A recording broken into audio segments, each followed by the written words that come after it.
Mga boss. So ito na yung update itong radiator ng bulldozer na kakaiba ang radiator niya. Since na dumating na yung unleaded na gasolina ang order natin, ito mga boss. Lalagyan na natin yan dyan ng gasolina, bababara natin. Siguro mga kalahati lang kasi sayang din naman eh. Kung mo, papanlinis ko lang yan isang container. At saka pag natapos naman yung linisin, halimbawa nababaran ko na yan, kalahati lang lalagay ko. Tapos kakalug-kalugin ko na lang. Ang importante lang naman is yung mga tubo niya sa loob ay pag nadaanan ng gasolina yan, matutunaw yan. Tapos since na kinakalug-kalug ko, di nadadaanan siya ng nadadaanan, di ba?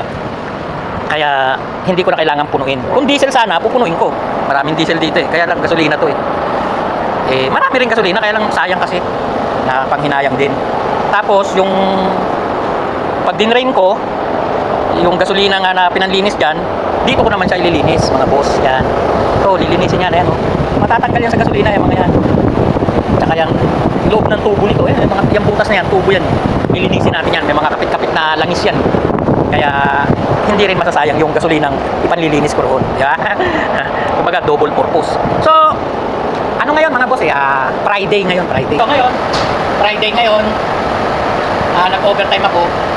Dito sa Saudi, mga boss. Ito, i-share ko na lang din sa inyo, lalong-lalo na sa mga bagong graduate na estudyante, no?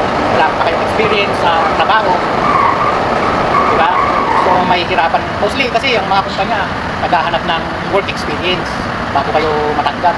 Paano nga kayo magkakaroon ng work experience Kaga-graduate lang, diba? Pero meron din namang mga kumpanya na tumatanggap ng newly graduate. Yun ang hahanapin nyo pag mag-a-apply kayo newly graduate. Yan, tumatanggap yung ibang kumpanya na ganun.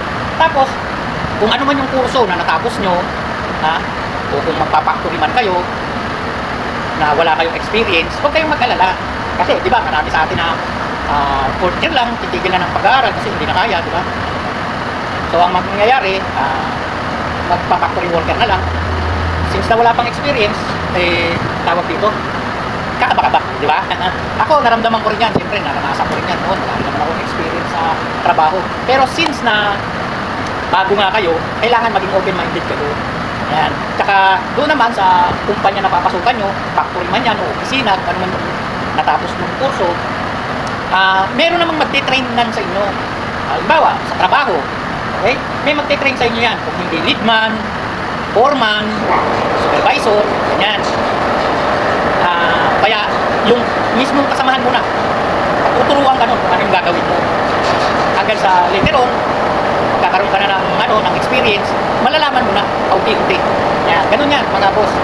Then, sa opisina naman, ganun din. Nagaya ko noon. Kasi ako, graduate ako ng computer programming sa STI ko, sa Kalamba, no? So, STI, shout out. Yan. Dati, na-assign ako sa opisina, tinuruan din ako. Kahit na graduate na ako doon, sa kurso na yun, tinuruan pa rin ako. Kasi yung kumpanya na pinasukan ko is iba yung system nila. Diba? Kaya tinuturuan ka. Kaya later on, malalaman mo rin yung system na pwede rin i-adapt yung kurso o yung knowledge mo doon. Kaya kanila tinagka. Kaya huwag kayo matatakot o mag-aalala sa mga newly graduate dahil part yan ng inyong buhay para mag-grow. Basta sundin nyo lang yung supervisor nyo, kaya foreman nyo, o leadman yan, may leadman pa nga eh. Kasi kapag maliit na kumpanya, diba, maliit lang na kumpanya, family business. Ang mangyayari nan, leader.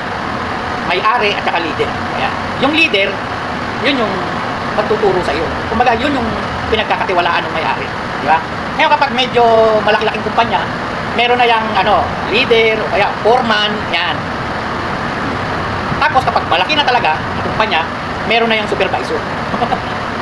Foreman, leadman, foreman, supervisor. Tapos, bukod pa yung manager. Yan.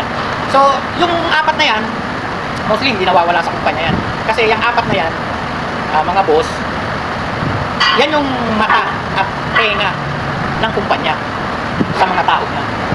Siyempre, hindi naman lahat ay magagabayan o makikita ng kumpanya o nung may-ari ng kumpanya yung mga ginagawa ng tao niya, di ba? Kaya ang gagawin niya, kukuha siya ng magsusupervise doon. So, yung tao na yun, ang magsasabi ngayon sa manager o sa may-ari ng kumpanya kung ano na yung status ng mga tao ng kumpanya. So, mahalaga na sundin natin yung foreman, yung leadman, supervisor, yung manager. Okay? Pero depende rin ha, kung ang utos nila ay tungkol sa trabaho, abay, sundin natin, sundin nyo. Pero kung ang utos nila ay, halimbawa pagka naubo ko ng kape, yeah, nasa yun na yun kung susundin mo siya o hindi. Kasi normally ang mga opisina, meron yung tinatawag na utility boy. Yun yung P-boy o kaya janitor in other words. Pinaganda lang yung janitor, ginawang utility boy. Yun yung trabaho nila. So kung ikaw, bago ka lang sa kumpanya at napasok ka sa opisina, halimbawa, data encoder ka, data encoder ka, bago ka lang sa opisina, siyempre, medyo nervous ka, di ba? May utility boy doon na pwede mo siyang utusan. Halimbawa, sabihin mo, boss, baka pwede namang pakanawa ko ng kape. Pwede yun, eh. Kasi trabaho niya yun eh. Pero yung sasabihin mo, boss, uwi ka sa bahay, magsaing ka. Right? Out yun, depende yun. Di ba? So may exception. Yung pag-uutos natin. O pag-uutos nila sa atin. Diba? Ganun yan, vice versa. So huwag kayong mag-aalala o matatakot sa supervisor, sa foreman, sa leadman. Dahil yung mga yan, tauhan lang din yan ng kumpanya. Yung nga lang, medyo yung posisyon nila mas mataas doon sa atin. Kaya importante, sundin lang din natin sila nang sa ganon, maging maayos yung ating samahan. So yan mga boss share ko yan sa inyo o advice ko yan sa mga newly graduate na naghahanap ng trabaho. Di ba? So ngayon, balik na tayo dito sa trabaho ko. Na-share ko lang sa inyo yung naranasan ko, yung naging naramdaman ko, para naman makapag-share din ako dun sa mga bagong aplikante na newly graduate. Okay? Okay, balik tayo dito mga boss. So ito, ilalagay na natin mga boss. Okay?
So ayan mga boss, nalagyan na natin. So ang gagawin ko dyan mga boss, babalik-baligtarin ko yan. Hindi ko na ipakikita sa inyo yung paghihirap kong gagawin dyan. Babaligtad ko yung pag ganon, babaligtad na ng ganon, para lahat ng tubo ay madaanan ng tawag dito, ng gasolinang inilagay natin. Okay? So ayan, hindi naman, konti lang nilagay ko. Hanggang dito kanina yun eh. Ito lang. Hindi ko pinuno kasi sayang din yung gasolina. So ganun lang mga boss, i-update ko na lang kayo ha. Again, ang purpose dyan is para matanggal yung langis na nakakapit sa loob ng tubo. Sa loob boss, hindi dito sa labas. Sa loob ng tubo ha. May mga langis pa yan na nakakapit. Tatanggalin natin. Tutunawin natin gasolina ang solusyon. Pagkalawang, ang nakakapit sa loob ng tubo, asido at tubig ang solusyon. Pag langis, gasolina ang solusyon. Okay? Para matanggal. So ganun lang mga boss, yun ang tip ko ha. At i-update ko na lang kayo.